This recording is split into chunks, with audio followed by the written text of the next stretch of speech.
Hi there, welcome to the latest episode of my 10-minute moan. And the topic of this 10-minute moan is just a short message, it won't be a 10-minute video, to show you how Saddiq Khan reacts to a very sensible suggestion on how to tackle knife crime in London. Now, this video is from a London Assembly meeting where a Reform member, apologies, I don't know the man's name, puts up a very sensible suggestion on how London Metropolitan Police could fund up to 1,000 extra police officers to help combat knife crime. He goes through a whole list of horrific recent incidents, only in the last couple of weeks, highlighting the problem with particularly knife crime, but also touching on gun crime in the capital. And he's looking for some support. And he asks Sadiq Khan if he would support a discussion on this topic. And I actually couldn't believe the response. I thought it was a parody. I thought it was AI. But this is a real video from the London Assembly. Have a look at this. The year's only just begun, and already we've seen at least 9 major stabbing incidents on our streets. On the 1st of January, 25-year-old man stabbed on Oxford Street. 5th of January, double stabbing on Kilburn High Road. 6th of January, 18-year-old man stabbed on Prince Imperial Road. 7th of January, we know the tragic murder of Kellyanne Bokassa, stabbed in broad daylight on a bus. Also, 7th of January, reports of stabbing in Mile End. 11th of January, stabbing and 2 shootings in Homerton. 13th of January, father of 2, Gregory Castillo Volquez, stabbed to death in Haringey. And on the 14th of January, stabbing outside City and Islington College and also on Ilford High Road. My team has been working on a budget amendment where we would like to fund almost 1,000 police officers to deliver a targeted knife crime task force. And the way we do this is reduce the cost of your staff budget back to 2016 levels. That would give us the funding to do this. Now, obviously, I can't table that as a budget amendment on my own. I need support from other groups. Would you encourage members of other groups, perhaps your own group in the Labour Party, perhaps the Conservatives, perhaps anybody, to second that amendment so that it can be discussed and debated in full next week at the budget meeting? As a rule of thumb, I never encourage anyone to work with Reform. That's a clear no. So this is a really important issue, Mr. Mayor. Yeah, the figures quoted in the police and crime plan show that 70% of Londoners rank tackling knife and gun crime as one of their top priorities for London. You talked about cross-party working. I think that's it's a question of priorities. You've shown what your priority is.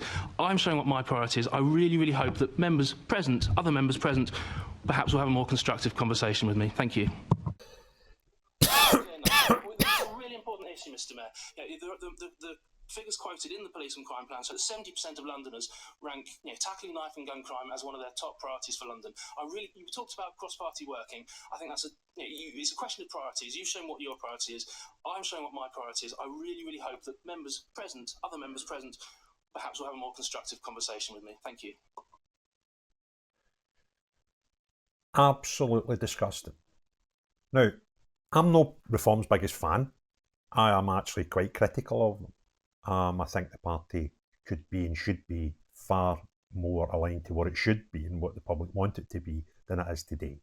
However, credit where credit's due, the man has come up with a very well thought out and budgeted proposal, sensible proposal. He's discussed at least, 10 incidents in the first 15 days of the year, which included deaths, murders on the streets of London. Predominantly knife, but a couple of shootings as well in there, just for good measure. And for that man to sit there with that despicable face he has and utter the words that he did in response is utterly diabolical and not fitting of a man in that position. This man should be flung out of that building for the comments he just made alone, forgetting all the other ills he's had in his tenure as the Mayor of London. It is disgusting. And what chance have you got when many people in the United Kingdom, myself included, are horrified at the levels of knife crime in our streets and have been highlighting that since the horrific murders in Southport, which when you questioned the government on what they're doing about knife crime, you were labelled as a far-right extremist. And some of people even jailed for having the same thoughts as me. So what chance have you got when your hope is, as someone who's hoping to enter politics, and the hope that people can sit in parliaments and do whatever is best for the British people if they're in Westminster or the Scottish people if they're in Holyrood? What chance have you got with the expectations of that when you've got somebody in such a high role, profile role, being so just offhand with anybody working together for the better good of the people of our capital?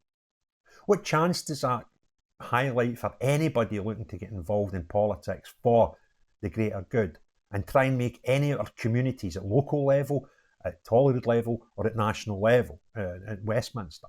What chance do you have of trying to make a difference to our communities and our country as a whole, when the only chance we've got is good people getting into these places and working together on many topics that can improve the life of the citizens of the United Kingdom, improve our communities, improve our bubbles, whether our bubble is your own street or, your own people or, your whole region or your whole country. If you have any aspirations to get up and do something about it, in the hope that you can find like-minded people regardless of the colour of the rosette and make a difference in this country, and that's the way you get spoken to, it is an absolute disgrace.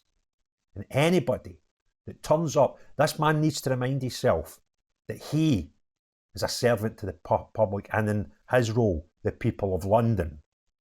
The people he's facing in this assembly are not his servants. They are all the servants of the people of London. And by God, do they deserve better.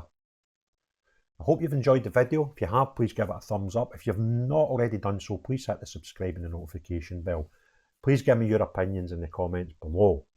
But most importantly of all, and I will pick this word carefully, unless you're a scumbag who does not want to work with anybody because of the colour of their rosette and make the life of anybody in the United Kingdom better.